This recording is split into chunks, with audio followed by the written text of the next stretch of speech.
Today we have an interview with Blanc, the lead level designer and game director at Runic Games. So basically, first of all, I'm going to say the basic rule of the session. So all the students must have the real nickname. All the questions will be asked through the test channel Preguntas de Clase. All videos, links, and comments will send through the tech channel clase. Every time a video game, a game designer, or an important concept is mentioned, a student will search info about it and send it through the test channel clase. So, all right. Hello, Patrick. Welcome. Thank you very much for coming to our server and basically give us a chance to make you an interview. So I'm going to make a short introduction about how we contact with Patrick. So basically, Joan, in his classes, propose to the students analyze games and level in order to evaluate good things or propose anything that could improve into the design or level design. So, and basically proposing an improvement any selected.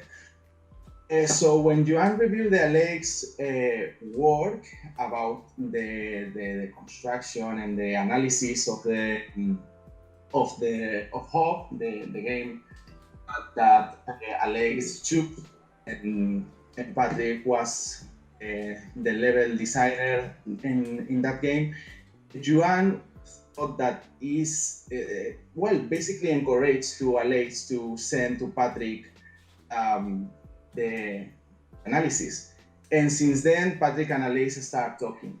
So that's how Alex contacted with him in order to bring them into our Discord channel.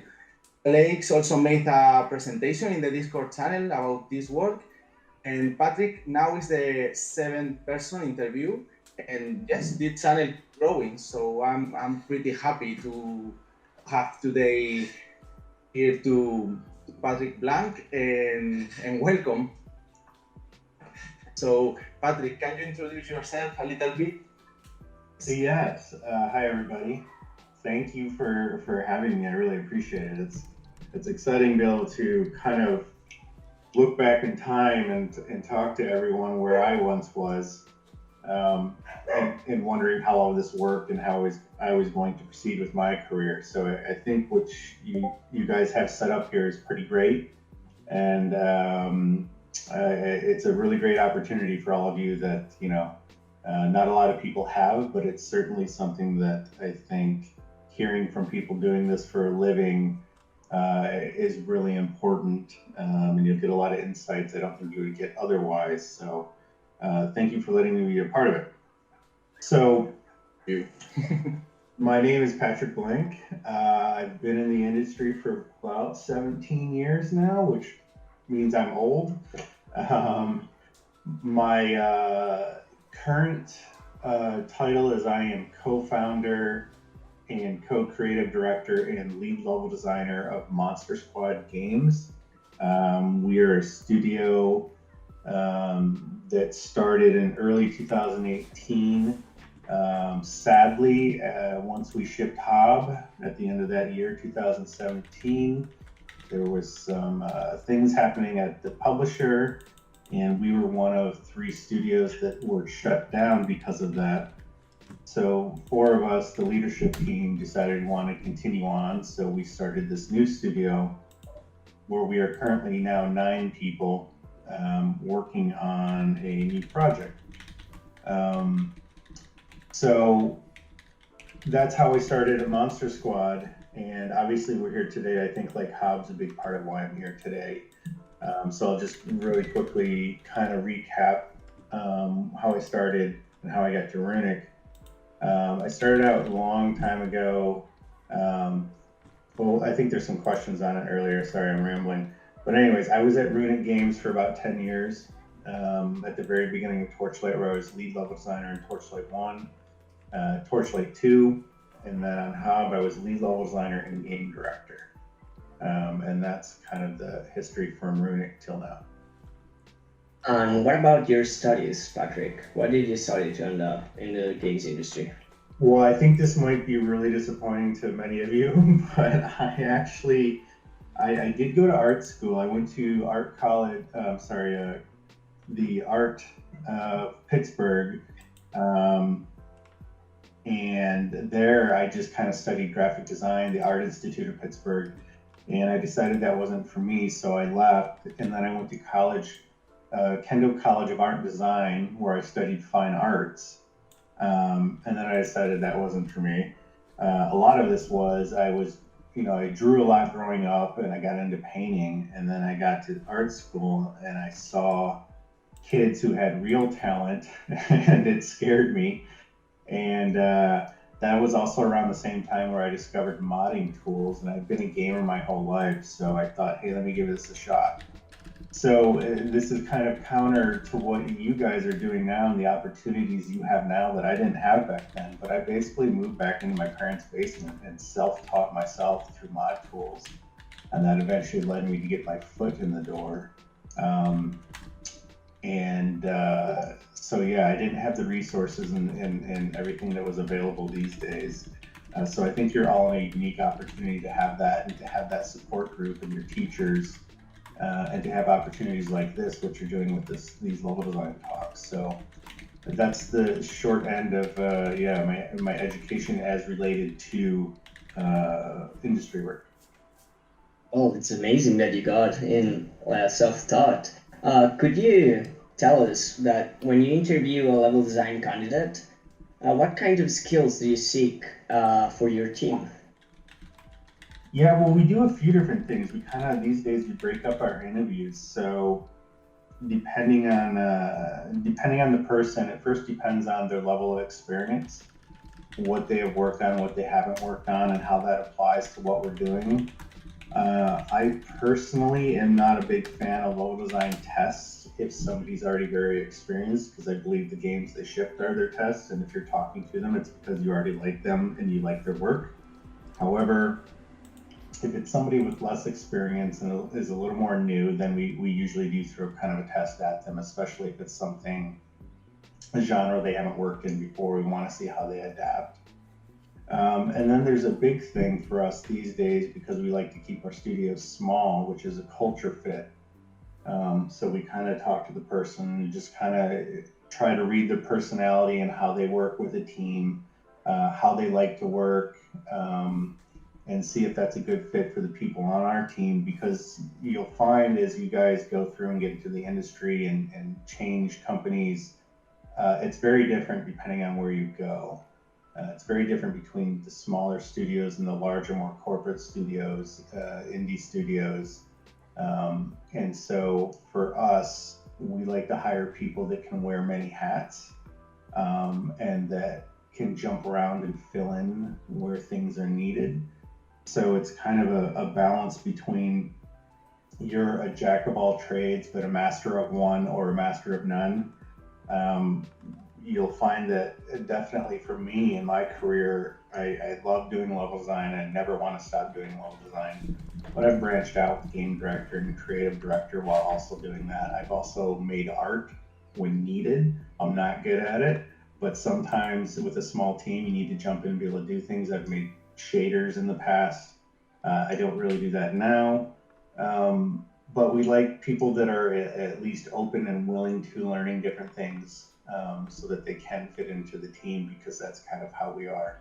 We don't do a lot of hierarchy, which is opposite from a lot of other studios. So it really depends on the person, the experience level, and what they like to do, and not whether we're just trying to fill a position, but whether or not they are fit for the team and will benefit the team, and not just an empty slot. All right. So we could say that the person that fits best in your team would be a person of many skills and capable of adapting to different environments. Yeah, are definitely willing to learn, and be open to that. Willing to learn. Okay, so Patrick, could you tell us what are your 3 favorite games of all time? 3 favorite games, definitely Half-Life 1. That was an amazing experience for me. I would say Deus Ex 1. And then this one's a curveball to a lot of people. I say Clive Barker's Undying. So those are definitely my 3 favorite all times, and they kind of mix things up a little bit. But they're ultimately shooters, but Deus Ex and Clive Barker's do different things, and of course Half-Life did different things. But those are the early ones when I really got into PC gaming that kind of stuck with me. And I actually, my home office, I collect old PC big boxes, and those were the first 3 that I got. So they're on the shelf and kind of a reminder of, what I loved about things early on, why I got into it, and just kind of nostalgia factor. But I think that's tough to narrow it down to 3, but those would be my 3. And that have come out on the last 10 years. And also, if you could you point out which game and level design choices would you say you like the most about these 6 games? Oh man, let's see, last 10 years. Wow. I don't even remember the last 10 years. I mean, if you're thinking, I think like I have a list, but I don't know if they're from the 10 years. But games like I think BioShock was a big one for me, just because of how they were, which is actually a reason I like Clive Barker's Undying. They were doing things that kind of BioShock did with the spells and the guns way before BioShock. But BioShock added so much more to it, and I think how they were doing kind of their Zelda-esque level design, where you need to go get the MacGuffin to gain entry to certain points. Good games tend to take things from other games and mix them together in new ways and put their own spin on it. I mean, that's not the only way to make good games, obviously, but I think BioShock did an exceptional job of that. Another one I would mention would be, if you haven't played it, Brothers: A Tale of Two Sons. That's a very good game, just from an emotional standpoint, but also from a design perspective, the way they need you to work with your buddy and kind of the puzzles that they designed around that. I think that's just overall such a really cool experience, and one that's a little bit more atmospheric than not. And I like it because they're throwing things at you that you need to figure out, and they don't always hold your hand as well.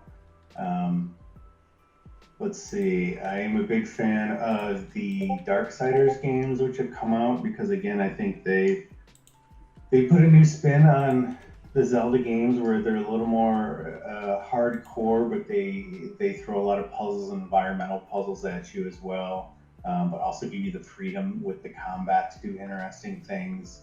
And I think they've been really cohesive throughout the 3 games that they've made, and how they kind of all tie back together. And it's interesting to see the evolution from 1 to 3. I think 1's still my favorite, because I think they nail a lot of things that in the other games they maybe kind of went too far. I think in the second one with the loot, it took away from a lot of what made the gameplay of the first one special. But they evolve other things. But I'm a big fan of those. I'm a big fan of where you use your environment and you have the traversal abilities to do interesting things and explore, and let players find things and find the solutions for themselves. Let's see. Wow. I think 10 years. Yeah, I don't know. It's hard for me to keep track of the time when thinking of the games like that. That's okay if you can't. Yeah. We can just jump to, would you risk it all and just say one game that you would say is the best? Of all time, or the last 10 years? No, all time. Oh man, you know what? I gotta go back to Half-Life. Half-Life. Half-Life did so many things that were amazing that nobody else was doing, and has set the tone for so many games since then. So yeah, for me, it's Half-Life. It seems that a lot of people agree with you in the Discord server. So, Okay. About about Monster Squad, what kind of games are you making right now? If you can talk about that. Yeah, well, we started out making one, and we actually we had people in our Discord server were playing it. Things have kind of changed, and we're shifting gears a little bit with the new project. But you got to remember that Monster Squad is several of us from the TorchLight games, mixed with people, including myself. I think I'm the only one who's worked on both. Who's also worked on the Borderlands games, and we have people that have worked on all three of those. So you take TorchLight and Borderlands and mix them together, you can probably kind of imagine the type of game you're going to get. It's going to have lots of RPG elements. It's going to have lots of items and player progression. It's going to have lots of action. It's going to be colorful. So what we're working on now, we're really excited about, and I think we'll probably start to talk about it in a couple months. We usually give people on our Discord a bit of a heads up on stuff, and they see stuff first. But yeah, it's pretty exciting. And if you like those type of games, I think anybody would be excited about it. Yeah, I'm excited about it. Just listening to this little snippet you made for us. And is there any interesting project that you're a part of besides Monster Squad that you can talk about? No. That's all I'm doing right now, because we're still a new studio and we're getting set up with a new office, and times being what they are, where many of us are working from home. We're pretty busy, heads down, working on this, so I don't have anything else I'm working on. Yeah, it must be tough to start up in these times. Yeah, challenging. So, Tacos, tell us about how is a week of work as a lead level designer in Monster Squad. Well, we usually kick off the week with the team meeting on Mondays, and we try to keep all of our meetings to Mondays and Tuesdays, so the rest of the week is pretty clear for people just to kind of heads down and get stuff done. And we hate meetings in general, so we kind of we front load them at the week. So it's kind of a catch up to see what needs to be done, what is the goal of the current sprint, what is each person's goal for that week, and how does that, are there any dependencies that they need to speak with other departments on, so you get that all sorted out and get over any roadblocks. From there, it's just usually me personally getting into the editor and starting working on whatever I'm working on and making sure that communication is open with other people.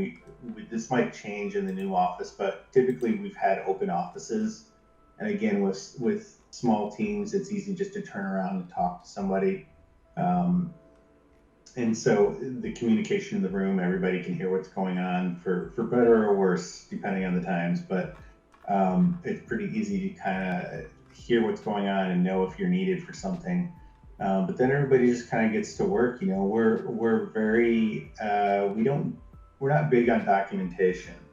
Depending on who you talk to, some people love documentation. They want a design Bible. That's not us.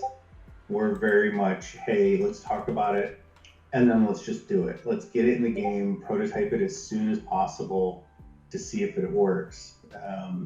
Again, this is dependent on what you're talking about and what you're doing, but my philosophy is you could spend too much time documenting something, and by the time you can actually prototype it and realize it doesn't work, you could have just done that to begin with. But that is dependent on several things. If somebody has time to do it, if your tools allow for quick iteration, but that's kind of been a thing for us. So if something needs documentation after the fact, we will do so, but that's very limited. And then it's, we use different software throughout the week where kind of everybody can see what's going on. We use things like Mural, which is an online pin board where we throw up progress shots or kind of examples of what we're doing. Favreau and Jira to kind of track tasks, or to create bugs. So it's keeping those things updated and make sure I'm updated on if there's anything relevant to me. And then, currently there's only one other level designer and we sit next to each other. So we kind of know what each other is doing in what's needed from each other for the week. And yeah, it's really just keeping communication open. Then usually towards the end of the week, whether or not that's the sprint end or not, we'll kind of regroup and see where we are and decide what next steps are. Do you use any specific work methodologies or frameworks such as Mark LeBlanc's MDA or Yukai's Octalysis? Sorry, could you repeat that? Yeah, sure. Do you use any specific work methodologies such as Mark LeBlanc's MDA or any frameworks such as Yukai Cho's Octalysis? I see. No, we don't.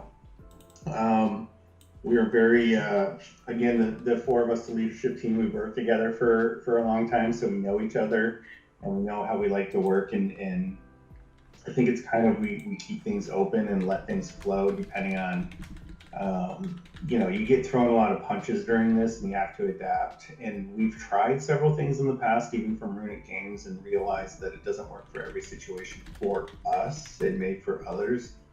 So, and depending on who else is on the team, so we're very adaptive, and we just kind of go with whatever is working at that particular point, so that we're not too restrictive. Okay, and could you explain to us how is a week of work? How is the work loop for a game level designer, or specifically a lead level designer such as yourself? Yeah, again, it's just kind of like what part of the game are we working on and what are the goals. And then it's making sure that we're hitting those and keeping communication open. If something's required from art or something's required for a cinematic, making sure that those people have what they need to do those and that they're communicating.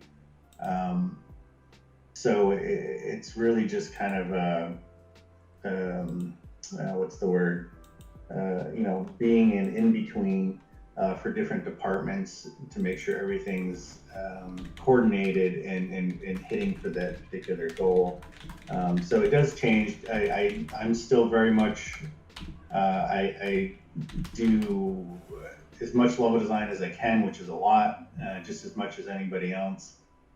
So it's a challenge sometimes having to break that off and do kind of the oversight manager part of the lead level designer.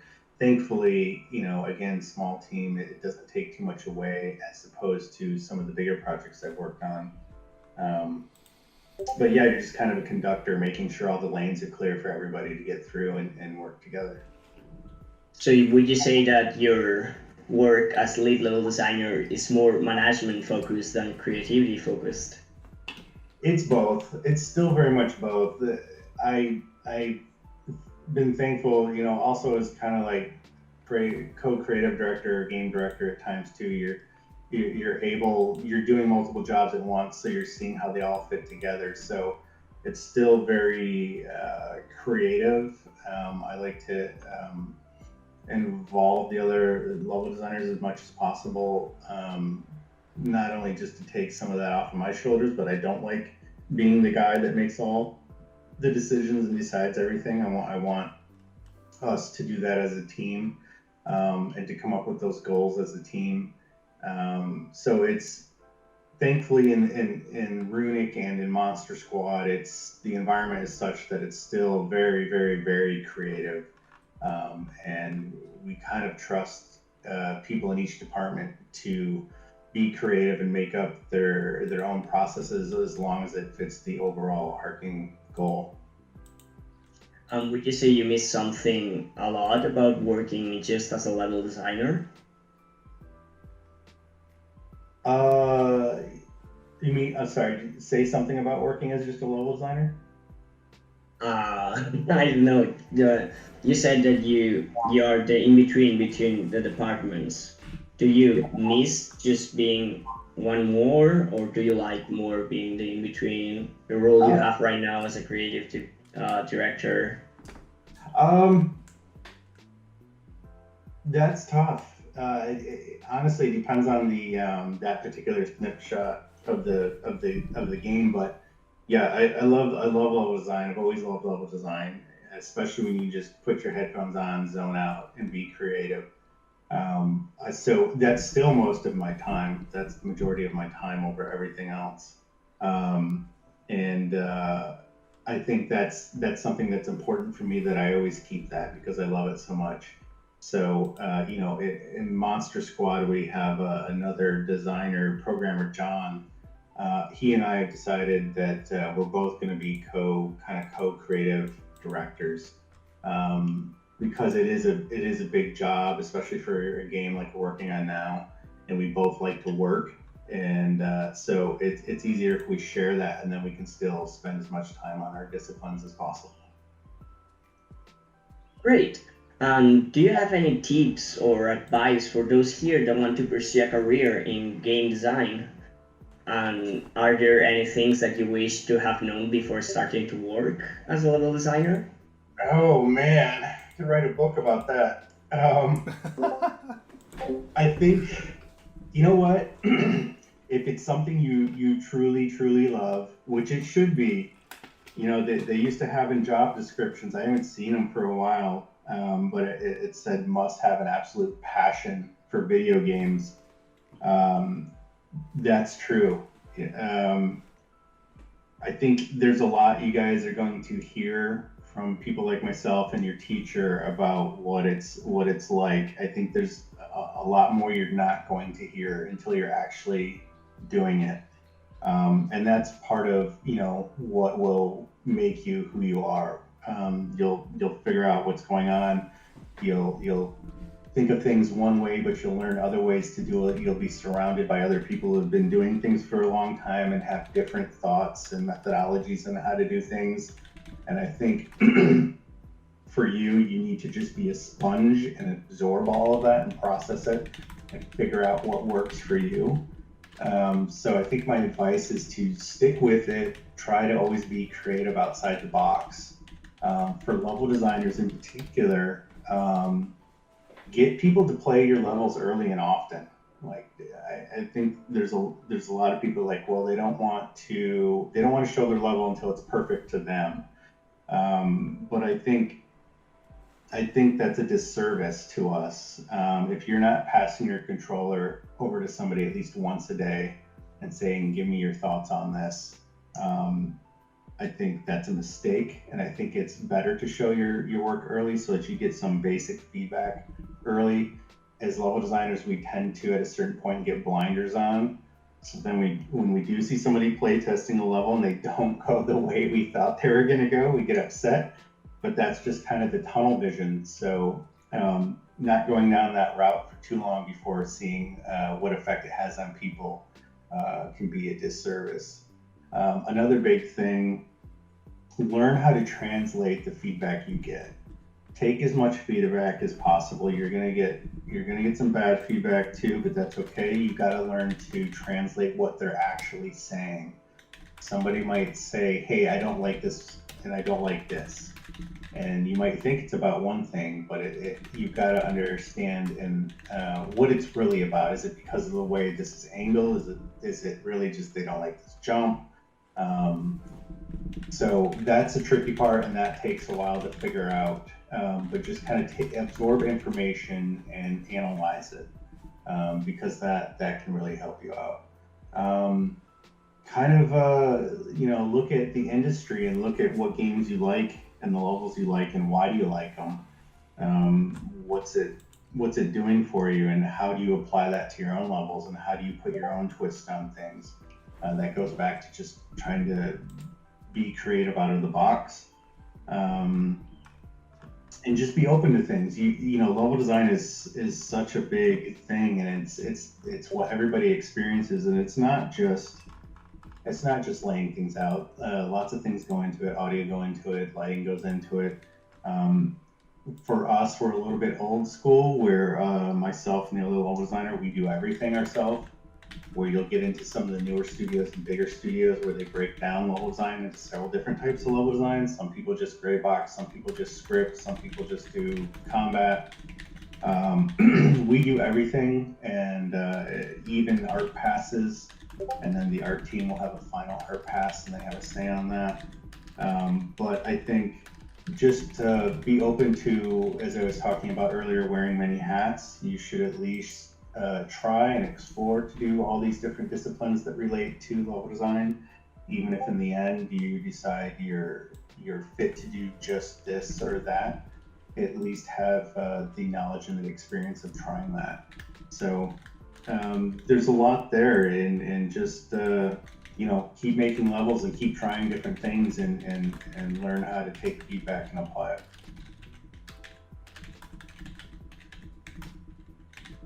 Great. Now we will jump to the student questions. Could you tell us which was the creative process to create the different zones and puzzles in Hob? Yeah. So, well, we knew we wanted several different biomes because we had the mechanic of the world shifting, and early on it was a very different mechanic than what it ended up being. But we knew as the player went through, we wanted them to experience different types of zones, and some of those zones were also so that we could play with different mechanics and traversal mechanics. And we just wanted, early on, we decided we had too much green because it was all kind of grassy greenlands, and so we wanted to change up the color palette as well.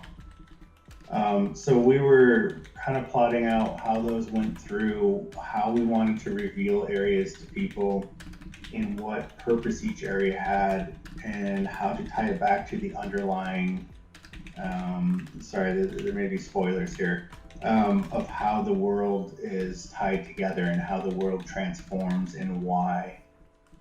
So the zone ideas started out that way, and then you kind of look at them from an artistic viewpoint of, well, how can we vary these a bit? And Hob is a very weird game in the tone. Again, with Matt Uelmen's soundtrack, which is amazing, and kind of the no words, no story, the story, but no words or spoken words or anything like that. It's all hinted at. It's all done through environmental storytelling. It's just a very weird vibe. And so some of the zones, we played around with that by just making them a little more weird. Again, I think Matt's soundtrack just sold it. It's pretty crazy. So yeah, there was different mechanics we wanted to do, and just looking at like what the player was doing for so long and how we could mix it up. And then just thinking of things to help sell this world as something different and weird, and how it kind of reveals to you the mystery of what's happening, and hints at how to fix it. So that's how that kind of came together. And then we were just looking at, the big mechanic of shifting world pieces in, and how did that fit to each other, and how did it fit from zone to zone, and how did we tie that together with some of the underground areas. So it definitely took a while. There's a lot there in the end, which was a lot, because in the end, when we started over from scratch, there was only two level designers did the whole game. And we constantly communicated and communicated with the art about what we were doing. So there's your starting point, and then there's your making the game, and things change. And this will happen for every single game you guys will ever work on. No game will ever be the exact same thing as what you started with, because, and again, this is why I get back to, we don't really do design documents too much. Things change when you actually start making the game. You'll figure out that this thing doesn't work very well, or somebody made one little thing that turns out to be a lot of fun, so now you want to make it a bigger thing. You got to be careful of feature creep, but this is how some of the best games evolve into what they are when you talk to people. There's something usually around the middle of the game, or even sometimes later in the game, that reveal themselves, that gives the game its soul. And I think for Hob, that definitely happened. So we did a lot of changing towards the end, and that was for the better. Great. So in a blog post that you made for the PlayStation website, you talk about how in Hob you don't grab the hand of the player and lead him towards the main road. Instead, you encourage him to wander off that main road and find the back door. Could you explain to us how did you try to achieve that, and what would you say was the most difficult part about making that kind of levels or zones? Yeah, I think Hob is one of those games we did know right from the start we didn't want to hold people's hands, and that's difficult for some players who are used to a lot of games today that do hold your hand. Um, for me, it was always to find the main path. You need to get off of the main path. So a lot of the times, the main path you would run into a roadblock, whether it's a gate you can open from the other side. This is something I think like kind of Dark Souls series mastered, and everybody kind of jumped on board. That was definitely an inspiration for me as well on this. We created kind of this just beautiful world, and it was meant to explore. So we were pushing people in that way by throwing up roadblocks so that they had to go off the beaten path. This definitely, in our play testing, this definitely affected some players where there was frustration levels there because they were getting lost and they didn't realize they were supposed to do that.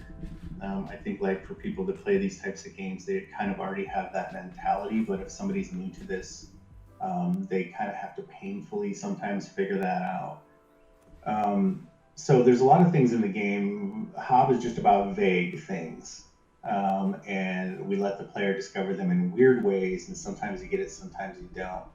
So as far as level design though, we had a lot of things like, we would have the wind blowing a certain direction to hint for you to do things. We would have birds or these bat rabbits we have that would be on a point of interest jumping up and down, and then when you got near them they would jump off and run in the direction we wanted you to go to, and that's kind of how we were trying to help lead the player in certain directions in these areas that were exploration areas. We were trying to offer some type of hint for them, and that's just tricks, little tricks we do every once in a while.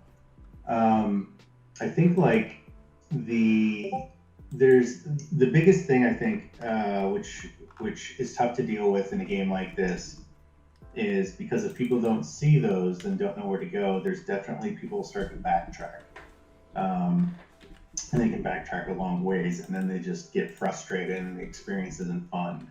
I think we resolved a lot of those in playtesting, but there are definitely still some there. So I think that is a big trick when you're trying to do this, encourage people to explore. If things are too vague and there's not enough hints for them, they just don't pick up on it. They get completely lost and frustrated, which you don't want. And that's honestly just a lot of trial and error, and that is solely level design. So that was on us for sure. On looking back, what else do you think you would change the way you face that challenge? Oh man, if at the end of every game I could go back, we could fix so many things that you'll see. It's by the time you finish working on a game, you've got this mentality and thought process.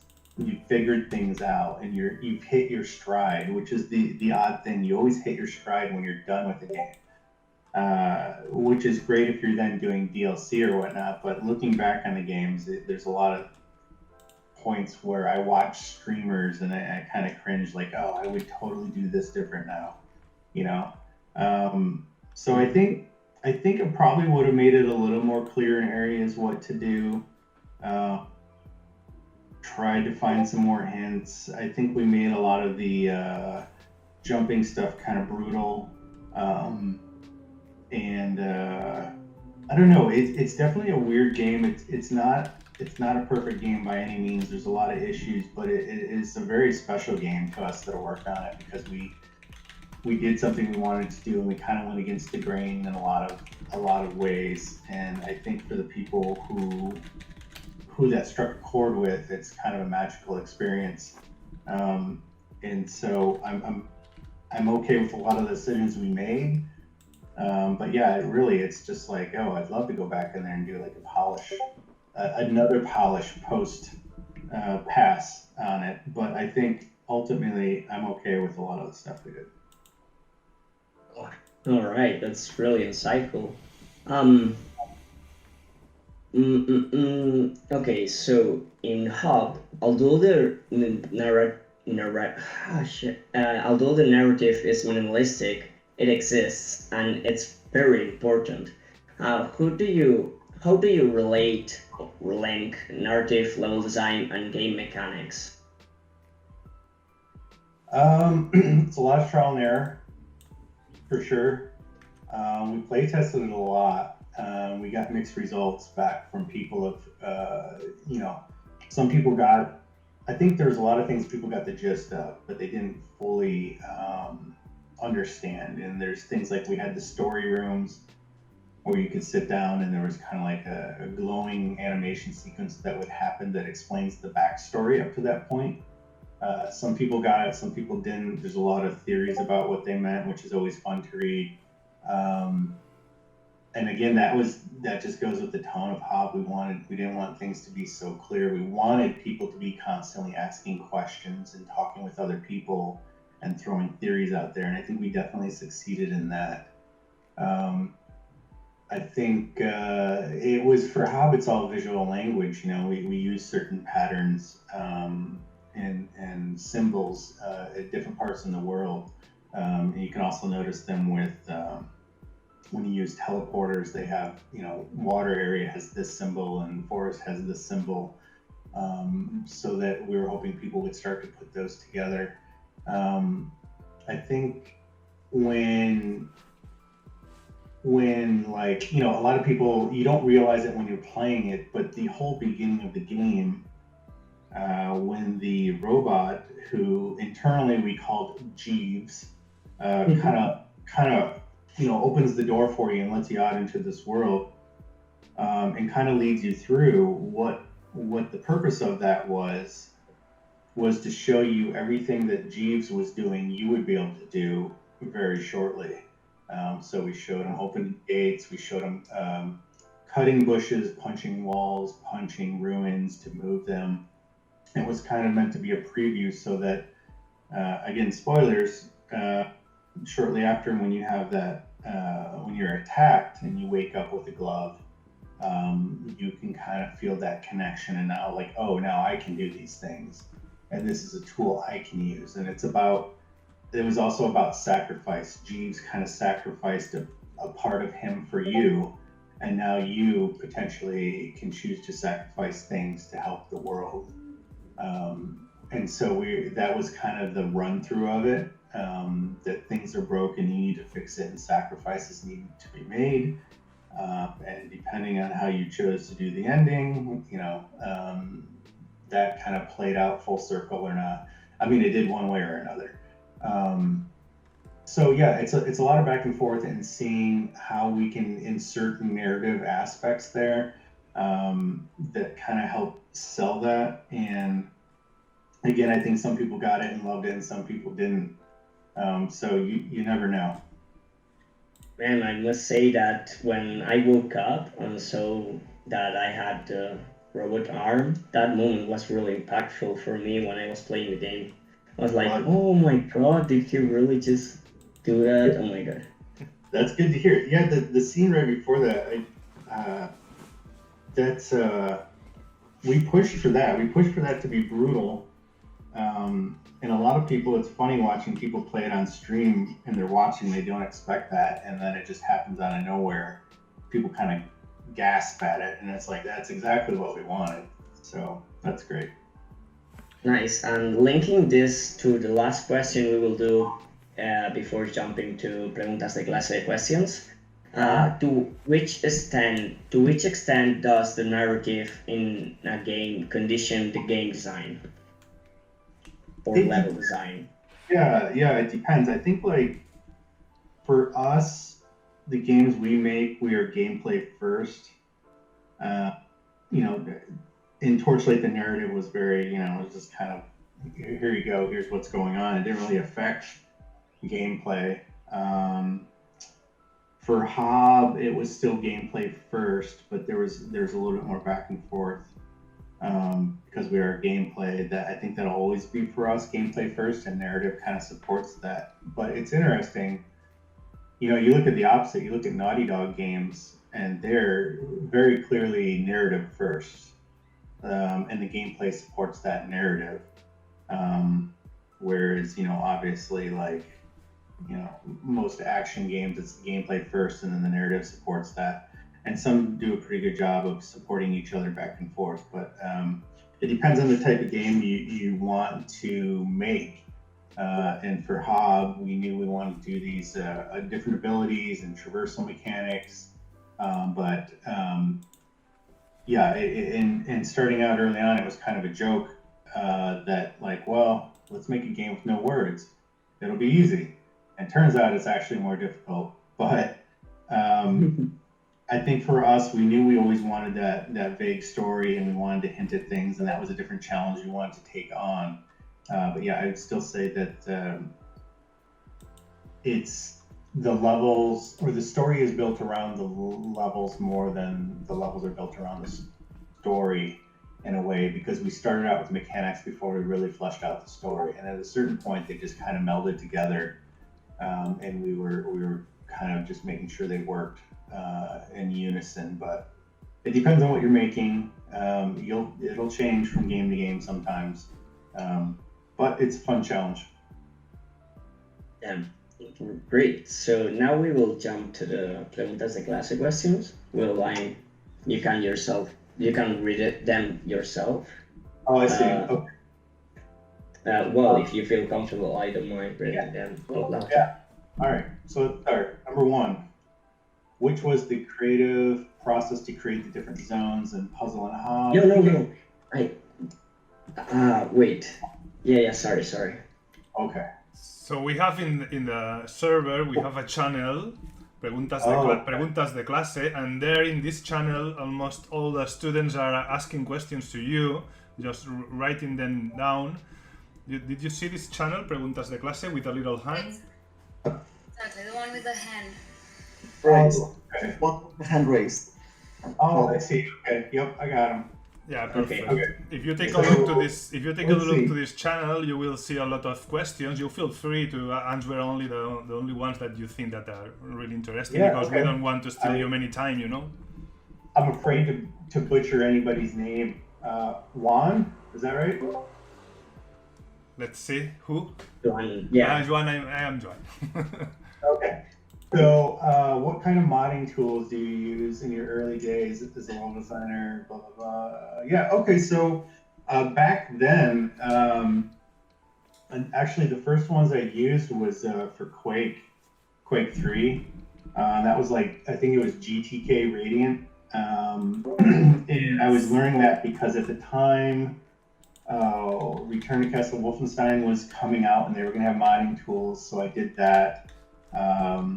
Medal of Honor Allied Assault came out, and that was also Quake-based. These were all Quake-based. And then later I got into like the Unreal Tournament, and that's where I got into Real Engine. I still miss the BSB from GTK Radiant. And I think like that's still kind of how the Valve's tools work. But yeah, so it was GTK Radiant for those games, and just kind of the standard Unreal for Unreal Tournament games is what I started out with. Today, there's so many options. There's so many games. I think Unreal's the big one. You know, with Unity, if you're looking for games that come with tools, there's lots of them. I think the Far Cry series always ships their kind of own editor, so it's easy for you to get started making cool stuff using all their assets. But yeah, I think there's so much documentation online today that I think it's easier to get up and going. So depends on what you're into. Yeah. Have you tried Portal Level Editor, Patrick? Did you know it? I'm sorry, have I tried what? Portal 2 Level Editor. No, I never got, which is odd considering Half-Life is my favorite game. I never got into their tools. At a point, once I got into Unreal, that was it. I was always an Unreal guy. Yeah, they look very nice. Yeah, the Half-Life Alyx tools look amazing. Let's see, Lucas, who was the movie star that yelled at you in public? Yeah. Long story short, it was Don Johnson from Miami Vice. No way, seriously? No, yeah. I was 13, 14, and he was doing a celebrity golf thing in my hometown, and me and my friends snuck on the golf course, and I tried to get his autograph, and he was just making fun of me. Wait. Sorry. Could you start over? I was the one asking this question. I was in the bathroom just now. Could you start over, please? Sorry. Well, I should yell at you now. Okay. Yeah. Of course, yell at me if it's necessary. Yeah. There was a celebrity golf tournament in my hometown, Jackson, Michigan, and my mom said, "Go get a picture of Don Johnson." So my friend and I snuck on the golf course, and when he came to the hole we were at, we ran out there, and I tried to get his autograph, and there were people around there, and he was just making fun of me. And then his bodyguard pushed me away, and I started yelling at his bodyguard, and it wasn't pretty. So somewhere I have a Polaroid of Don Johnson walking away. Like that. He was very, very rude. I think he was, he was pretty famous back then. And he didn't want a kid bugging him. So Yeah, amazing. I hope I run into him someday so I can tell him that story and get the picture. Thank you very much. Yeah. Okay, Ruben. I'm sure you had a chance to cancel some parts of projects or change the direction. What was the toughest part of it? Oh man, dude. Borderlands 1, I mean, we rebooted that game like 4 times, so we threw out everything several times. And that's another one I could write a book about. But that was painful, and I think ultimately the big one with the art change, which I supported the art change, but I think at that point we started over. I had enough, and that's kind of why I decided to leave the company, and that's when I joined Runic. I worked on that for like 4 years, so it was too much. So I think that's the most painful one, and I also regret leaving before we shipped, but it was the right thing for me at that time. So, okay, Albert, what's been your hardest project? The hardest project and the one I'm most proud of, I think are the same one, and that's Hob. Hob, at times, was an absolute nightmare.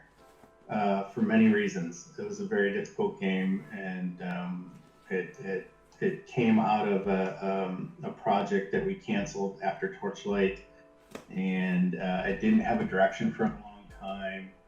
There was a lot of tech issues and things, and again with the small team, it was brutal. But I am very proud of the weird, wonderful little game that came of it. So.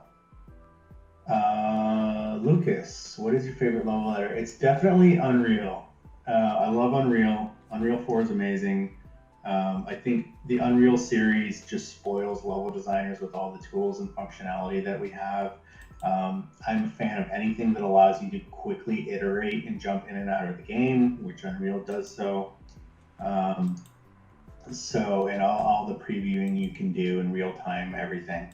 So it's definitely Unreal, but there's a lot of great level editors out there. You just got to find out which one clicks for you. Victor, in terms of player guidance, do you have any preferred techniques when designing a level to guide the players? I'm a big fan of points of interest in the distance. You always have that signpost so people know where to go. And that's something I was big on in Hob. So as soon as the door opens at the very start of the game, you see your endpoint, even though you don't realize it's your endpoint. And I basically just stole that from Half-Life 2 with the Citadel. But I think as you go, you'll find your own techniques for leading the player in kind of things that will just unconsciously lead them, and that's everything from colors and lighting to negative space that kind of counteract that. So I think the ones that aren't so blatantly obvious are the best.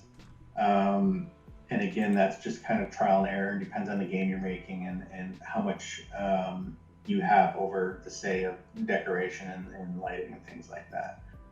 So I prefer things that are more like movement, things tilted a certain way. You talk to a million level designers, you hear a million different techniques they like. So yeah. Joel, I usually find myself thinking of what kind of games I want to design, first-person roguelike puzzle games, and I can't find a single genre I would enjoy designing for. As a creative director, do you feel the urge to try different genres, or would you prefer to make a sequel? Well, I think I've been fortunate enough that, you know, I started out in first-person shooters with Gearbox software with Brothers in Arms and Borderlands, and then I went to TorchLight, where it was top-down ARPGs with the creators of the Diablo series, and then Hob, which is an adventure game. And now I'll say the one thing about what we're doing now is third-person.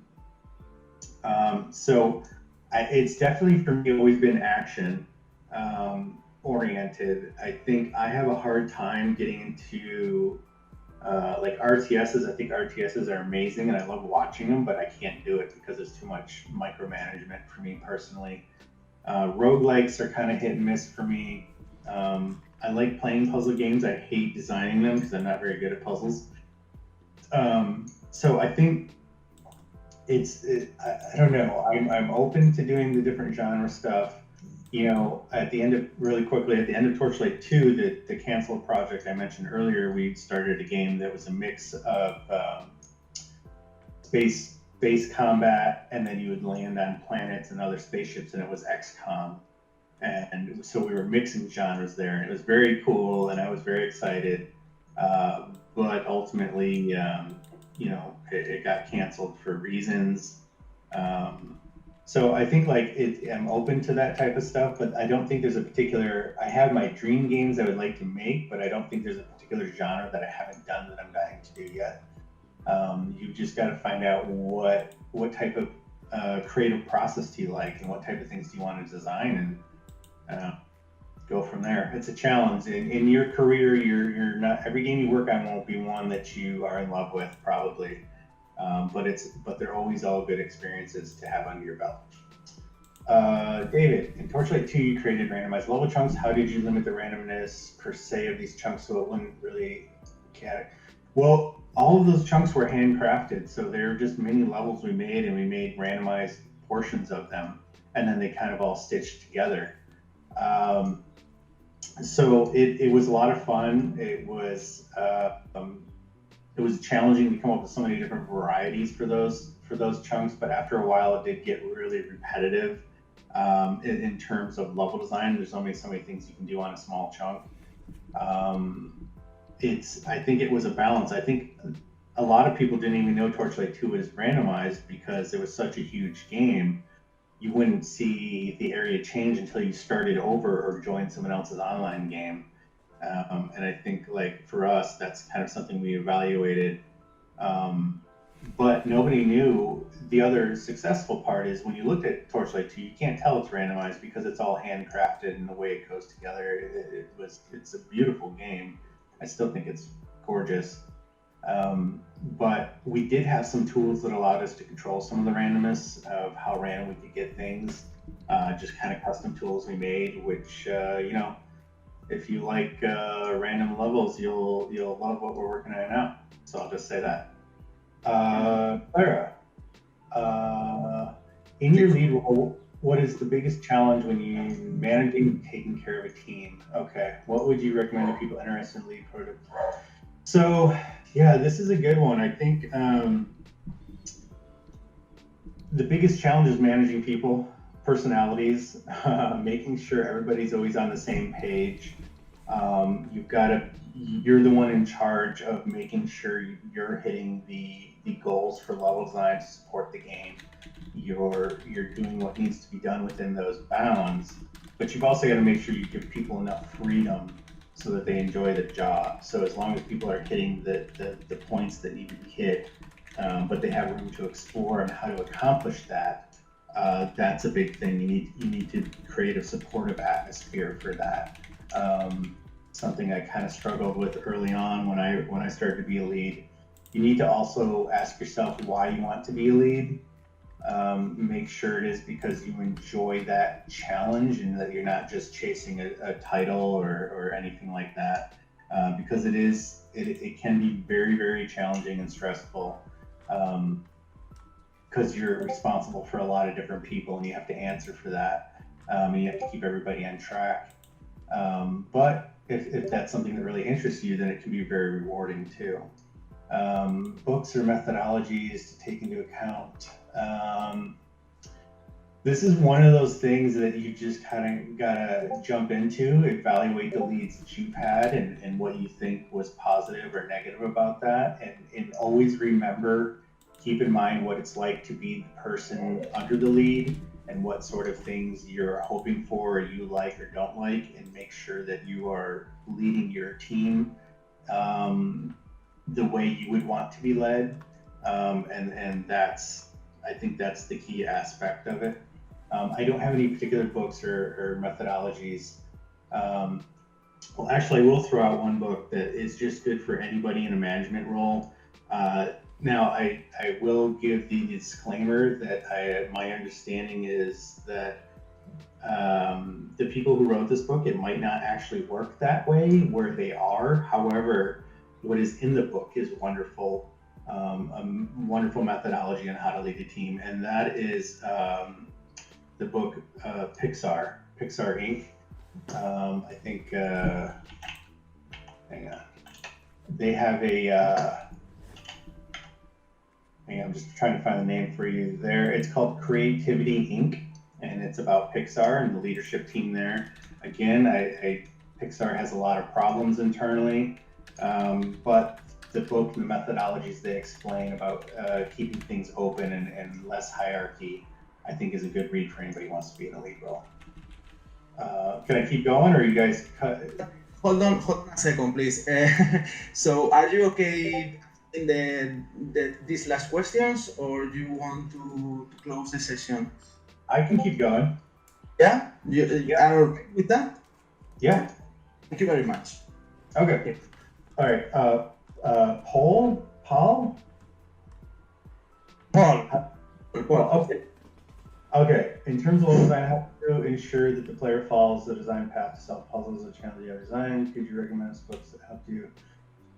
Oh yeah. So again, like the question above, it's, this is trial and error. This is play testing. This is again what I mean by handing the controller to somebody early and often, once a day at least, just to see what they do, because you're going to learn a lot from watching people, and most of the time they're not going to go where you want them to go, and that's interesting. And then just kind of Q&A it with them. What drove you or drew you over here versus here, and kind of take that feedback and apply it to the way you want them to go. Lots of tips and tricks out there, and you guys again will develop your own, but that's trial and error. No, I don't really have any good books on level design. I think the biggest thing I do is I follow a lot of level designers and artists on Twitter, and just kind of see what everybody else posts, and I'll read things. I'm not really big into a lot of the over evaluation of levels. It's the deep thoughts that some people get into. Personally, it's just not for me. I just kind of wing it and do the feedback thing. But there definitely are a lot of good resources out there if you look. I just don't have any in particular. Albert, what are the main differences between the level design? I have no idea. You tell me. I really have no idea. I've had some friends that have been over there at different studios for a while, but we really never got into discussions about what the difference is. So that's an interesting question. We'd have to find somebody who's worked in both.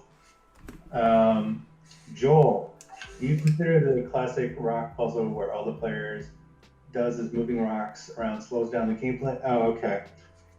Yeah, this is interesting because I think with Hob, we definitely, some of the stuff felt like chores.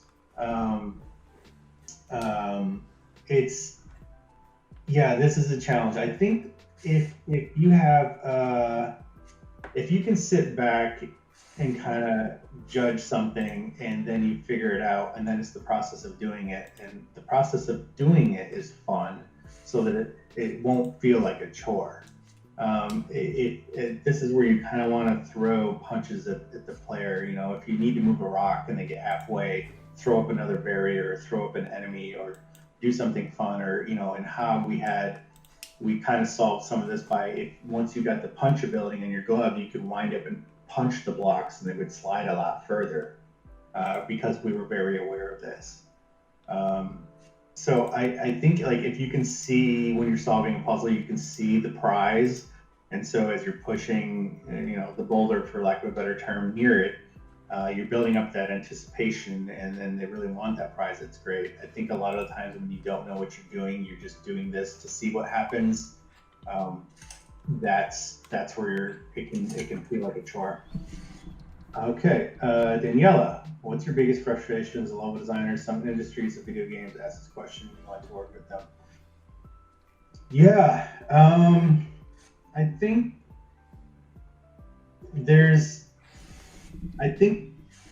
this kind of goes back to different companies work in different ways with level design, and I think there's sometimes the thought that level designers are just, you know, it's an easy job, and they just can only gray box something out. They can't do other things. They can't be artistic. They don't have an artistic eye. I've heard this in I know of certain places where level designers are actually barely allowed to touch the editor, and they have to design the levels on paper, and then the artists build them. And I think that's a very negative attitude when level design encompasses so many different things. And I think that if you run into that situation, being limited when you want to do more. And again, that depends on your team and who you're surrounded by. And I think once you prove yourself, that's alleviated. But as a level designer, I don't want to be limited in the types of level design work I can do. And depending on where you go, you certainly can be. So, yeah, that's him. That's Don. So we are done. Thank you very much for this interview. Patrick, Alex, you were both amazing. My eyes and my ears were shining when I was hearing you talking about through all the questions, and it was amazing. Do you want to say anything else, Alex, to Patrick? I just want to thank him for coming and being so insightful on his work and taking the moment to be with us. Yeah. Really cool. I appreciate you reaching out, and this is cool for me too, and I wish all of you the best of luck. You're going to do great. This is a wonderful, wonderful industry to be in. It is going to be way more difficult than you anticipate, but it's challenging in a good, creative way, and you're going to meet so many amazing, smart people during this that just, you know, enjoy it because it is a pretty damn good gig, and you can do very well in this industry, and it's great going to work every day and being surrounded by smart people and just being able to be creative. So I'm a little jealous of you all. I wish in some ways I could start over again, but yeah, you're all going to do great, and so I wish you all the best of luck, and hopefully maybe we even work with some of you in the future. And Clark, can you mute, because I hear some noise? So yes, thank you very much, Patrick. Also, thank you very much to answer all the questions until the end, because we are running out of time. So big thank you. I think the biggest learning from this interview is that there is many kind people as you in the industry that are super accessible to anyone, and yes, many things to highlight, to be honest. I really want to highlight also what you said about level designer, that is very, very useful to test your work very, very soon to see what are the people think about the work. And yes, and I think also many people who are we are aligned with you in the Half-Life 1. It's an amazing game. So yeah. The Half-Life 1, I'm good. I'm glad to hear that. they vote and they choose the winner. So I also want to say to you that if you want to keep in this community, you are super welcome to keep here sharing any information or talking with us. We are super open to have you here anytime that you want. Well, I'll definitely hang out in the channel. I'm not on Discord a lot right now, but I will definitely hang out in the channel. Yeah, and people can feel free to send me questions or whatnot every once in a while, and I'll try to answer. But yeah, it's a lot of the time these days I'm not on Discord that much. But yeah, thank you very much. Don't forget to go to Mesa 1, Mesa Uno down, and we are going to go with you a little bit, and that's it. So thank you very much, guys. Thank you again, Patrick, and yes. And I would like to encourage everyone to unmute and give Patrick a round of applause, please. Yeah, venga.